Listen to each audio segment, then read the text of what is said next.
कोण म्हणतात जात नाही बसा बसा अरे कोण म्हणतात जात नाही बेळगावच्या हक्काचे बेळगावच्या हक्काचे नहीं चलेगी नहीं चलेगी दादागिरी नहीं चलेगी नहीं चलेगी नहीं चलेगी दादागिरी नहीं चलेगी बेळगाव कारवार निपाणी विदर्भ की संयुक्त महाराज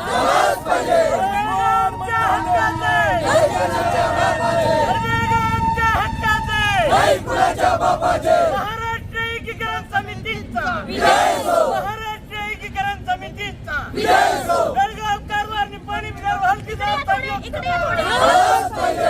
भवानी जय शिवाजी जय शिवाजी जय भवानी। आम्ही आमचा निषेध व्यक्त करण्यासाठी आम्ही कुठे जायला पाहिजे? संविधानचा जर कोणी संविधान कोण पाळत नसेल तर कर्नाटक सरकार पाळत नाहीये। नाही, बिलकुल नाहीये। तुम्ही बघत असाल आमचा निषेध व्यक्त करायला आम्ही जात आहोत तर आमच्यावर अटक होत आहे। असं प्रत्येक वेळेला आमच्यावर ज्या वेळेला आमच्यावर अन्याय होत आहे, चुकीच्या पद्धतीने आमच्यावर अन्याय होत आहे।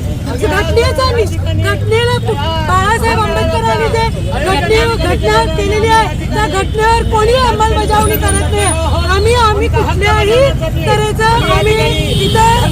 आम्ही फक्त आमच्या जो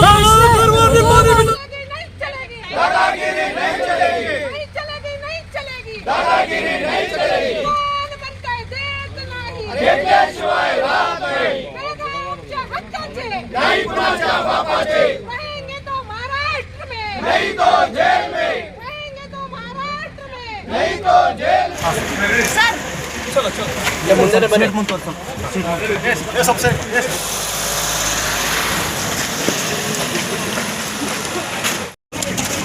मेन रोड तोमर ए सर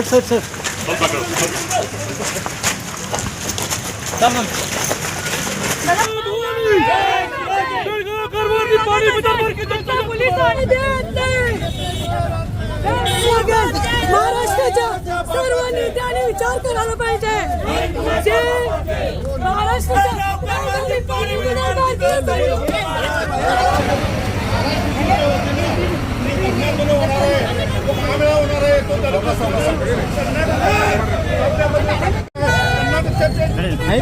नहीं करना हा आमचा हक्क पाणी विदर्भ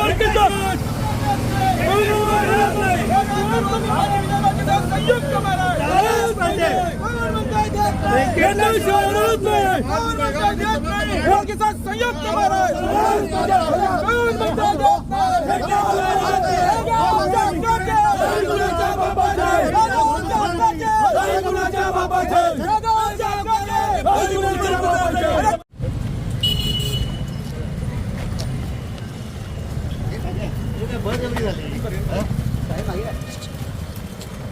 आगे रवि चल ಏನು ಮಾಡ್ತೀವಿ ಅದೇ ಹೇಳ್ತಲ್ಲ ಬರ್ತೀವ್ರಿ ಸರ್ ಅದೇ ದೊಡ್ಡದಿಲ್ಲ ನೀವು ಹೇಳಬೇಕಲ್ಲ ಸರ್ ಉತ್ತರ ಕೊಡಬೇಕಾ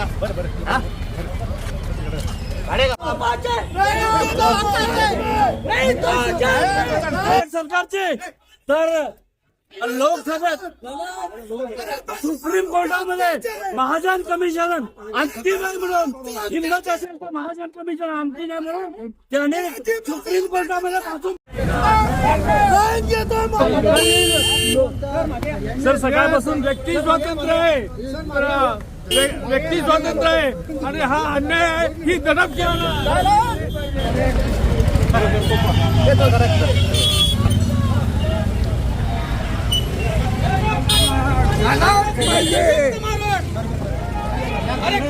बेळगावच्या हक्काचे संयुक्त महाराज झालाच पाहिजे। बेळगाव कारवार निपाणी विदर्भाची संयुक्त महाराज ಯಾಕೆ ಗಿರಿಲಿ ಕರ್ನಾಟಕದಲ್ಲಿ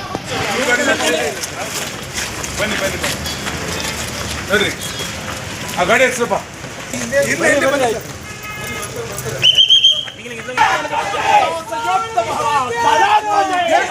नाही कुणाच्या बापाचे झालाच पाहिजे।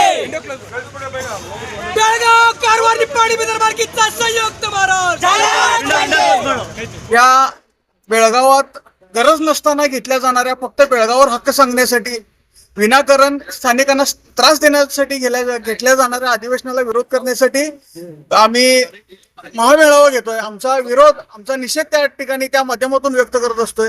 दरवर्षीप्रमाणे यावर्षी महामेळावा करण्याचा त्या ठिकाणी निर्धार महाराष्ट्र एकीकरण समितीने केला होता. सकाळी 6 वाजल्यापासून अटक सत्र आणि बऱ्याच लोकांना ताब्यात घेण्याचं काम त्या ठिकाणी चालू होतं. त्याचप्रमाणे सकाळी 6 वाजल्यापासून घरासमोर माझाही बंदोबस्त होता. आज पोलीस संरक्षणात आम्हाला व्हॅक्सिन डेपोपर्यंत इथं जोडलेलं आहे. यानंतर बहुतेक करून सगळ्यांना अटक करायचं त्यांची योजना असेल असा प्रत्येकाचा अंदाज आहे. पण महाराष्ट्र एकीकरण समिती आजपर्यंत संघर्षानं टप्पीपणा आज परत एकदा समोर आलेला आहे. त्यामुळे मराठी भाषिकांच्या खानापूर समिती नेत्यांना अटक करण्यात आलेली आहे. अक्षरशः सकाळी 7 वाजता 4 पोलीस समिती नेत्यांच्या घरामध्ये जाऊन बसले होते आणि त्यांना अटक करून घेऊन गेलेली आहे. ते मला एक समजत नाही आहे, मराठी भाषिक हे स्वतंत्र भारताचे नागरिक आहेत की देशद्रोही आहेत की आतंकवादी आहेत. एखादा गुन्हा घडल्यानंतर सुद्धा इतक्या तत्परतेनं पोलीस प्रशासन तिथं जाऊन पोहोचणार नाही. तितक्या तत्परतेनं जांभोटी सारख्या दुर्गम भागात सुद्धा पोलिसांनी जाऊन नेत्यांना अटक करून आणलेली आहे. ही दडपशाही खूप म्हणजे निषेधार्ह आहे दडपशाही.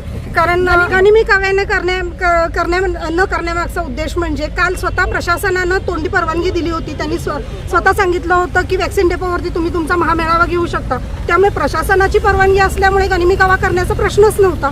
त्यामुळे गनिमी कावा केलेला नाही आहे. ही जनजागृती करून हा मेळावा. मला सरकारला इतकंच सांगायचं आहे, सध्या कर्नाटक सरकार आहे, कर्नाटकात काँग्रेसचं सरकार आहे आणि काँग्रेस देशभरामध्ये संविधान बचाव हा नारा देत असताना कुठंतरी संविधानाची पायमल्ली होऊन इथं मराठी भाषिकांची गळचिपी होत आहे. त्यामुळे कर्नाटक काँग्रेसने याचा गांभीर्याने विचार करावा आणि केंद्र सरकारने आणि राज्य सरकारने मराठी भाषिकांना न्याय मिळवून द्या.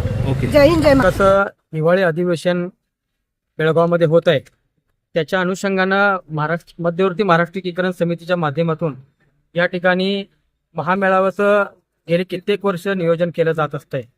कारण या ठिकाणी आपण बहुभाषिक आहोत.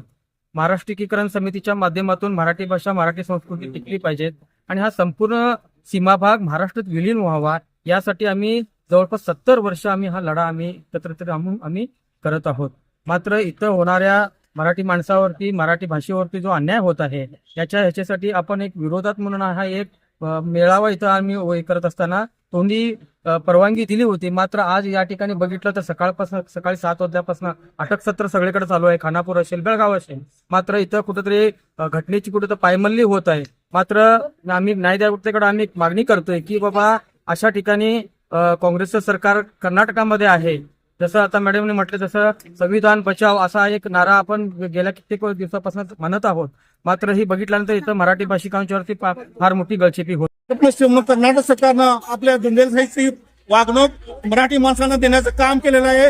तरी पण किती दंडेलशाही झाली, किती अन्याय झाला तरी हा मराठी माणूस पेटून महाराष्ट्र संघटनेचा आंदोलन करण्यापासून रोखत आहे. त्यासाठी आज आम्ही आता तीव्र निषेध करत आहोत. आज आपण जर घटना बघितली तर मूलभूत अधिकार आहे आमचा आंदोलन करायचा. घटनेचं कलम 19 सांगते की कुठलेही तुम्हाला शस्त्र न घेता, कुठलेही तुम्हाला कुठलं बाकीचं लाठीकाठी न घेता अधिकार आहे. जे अहिंसावर्धक करायचं तुम्हाला जे आहे अधिकार तो डावलायचा प्रयत्न हे कर्नाटक सरकार करत आहे. त्याचा आम्ही निषेध करत आहोत. आणि आज जर बघितलं तर जे मराठी बोर्ड आहे ते कन्नड गुंड जे आहेत बेळगाव परिसरातले ते आज मराठी बोर्ड काढायचा प्रयत्न करत आहेत.